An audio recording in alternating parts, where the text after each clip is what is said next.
আছো তোমরা সবাই? আশা করি সবাই খুব ভালো আছো। আমি কিন্তু একদমই ভালো নেই, শরীর প্রচুর পরিমাণে খারাপ। আমি বিছানা থেকে উঠতে পারছিলাম, মানে দুবার হয়েছে আমি সেন্সলেস হয়ে পড়ে গেছি, মাথা ঘুরে, দাঁতে দাঁত লেগে। আর একবার আমি নার্সিংহোমে ভর্তি ছিলাম, শরীর খারাপের কারণে অপারেশন হয়েছে।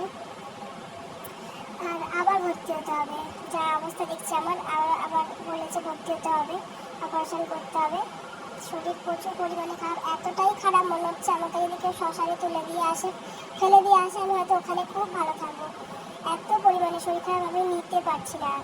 একজনের শরীর খারাপ করে দিয়ে বিন্দাস বাড়িতে বসে বসে আরাম করা একটা আলাদাই লেগেছে, বুঝতে পেরেছো?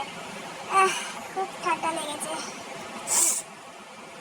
মানে মানুষকে মেরে ফেলে বাড়িতে আরাম করার নামই হচ্ছে লেজেন্ড, বুঝতে পেরেছো?